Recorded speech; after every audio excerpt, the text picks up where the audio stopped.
Before Alan comes up on stage, we do have a poll for this session, and you can answer on your app, please. And after Alan gives his talk, we will publish the results. So the polling question is, will cannabis join salmon, maple syrup, and oil as one of Canada's nation-defining exports? So you can vote now if you want to. You can listen to Alan make his case first, and then vote towards the end. Either way, please vote. And please join me in welcoming Alan Gertner. So I'm in rural Ghana at a voodoo ceremony. The sun is pounding down. I'm surrounded by animal bones, and I see this mud hut in the distance. And it looks like there are raw eggs flying out of this mud hut. I'm in this totally foreign environment, a feast for the senses, but my mind is totally elsewhere. I'm thinking about disrupting my life. See, at this point I'm 30. And up until that point, my life had been fairly linear. I'd focused my life on winning at work. I went to Western and got a business degree. I worked as a management consultant in New York. And I spent the better part of my 20s working at Google. I worked in corporate strategy in California, and then I ran a business unit in Asia. And I focused all of my life on one singular goal: winning at work. Get promoted, make more money, and then lather, rinse, and repeat. And in the days and weeks and months leading up to my trip to Ghana, I had decided that I wanted to have a new goal. I wanted to disrupt my life. And I decided that my new goal would be to try to win at life. So if I went from winning at work in my 20s, I'd try to win at life in my 30s. The problem was, I had no idea what that meant.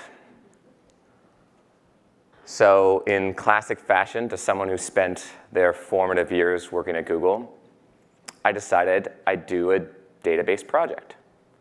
I called my project Time On.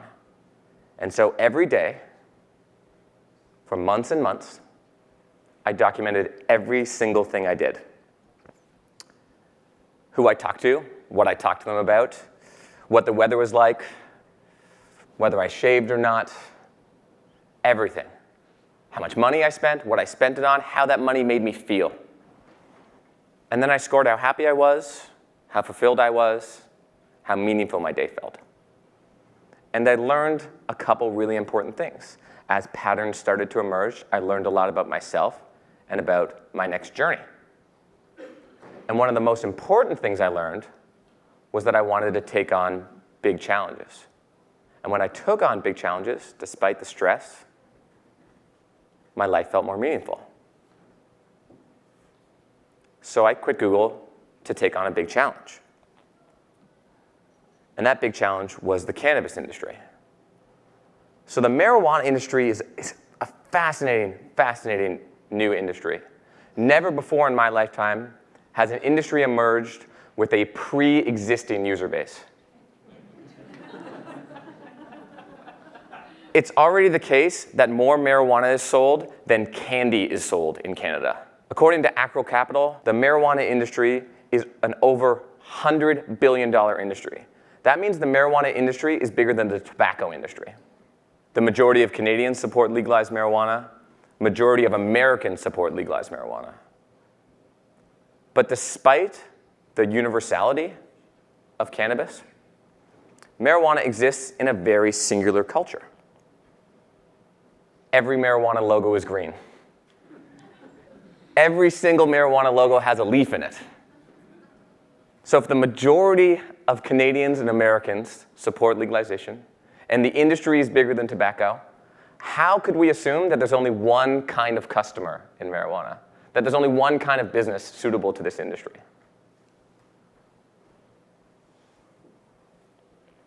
And that's why we decided to build Tokyo Smoke. Tokyo Smoke is a modern marijuana brand. Building a marijuana business that is focused on bringing the sophistication and thoughtfulness and clarity of other, more established industries to the marijuana industry. If someone can be proud of displaying a piece of crystal that holds their whiskey, why can't they be proud of a piece of cannabis hardware? If the cannabis industry is already bigger than the wine industry, why aren't there sophisticated brands? Why hasn't this industry evolved? So I was in Ghana at a voodoo ceremony, but I was thinking about disrupting my life and ultimately about disrupting the cannabis industry. Thank you. First of all, a few hard-nosed business questions. Why Canada? So recreational marijuana is legal in 4 states in the US. It's not yet legal in Canada. Why here? So Canada has this really incredible opportunity. Canada could be the home of innovation for marijuana. We already have 30 licensed producers of medical marijuana, and they are arguably already the most sophisticated producers of marijuana in the world. Highly regulated, highly industrialized. There is a chance that Canada could be to cannabis what France is to wine. And so I believe that Canada is the right market to build a cannabis business.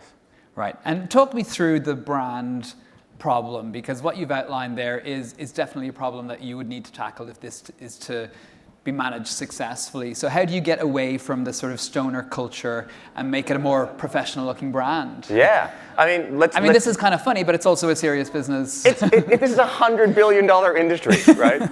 I mean, I know it's comical, but this is a big business. I think we think about alcohol. And in alcohol, 10% of the drinkers drink 50% of the drinks. Very little of the advertising is created for that 10%. Whereas in cannabis, all of the advertising is created for that 10%. You create lifestyle advertising.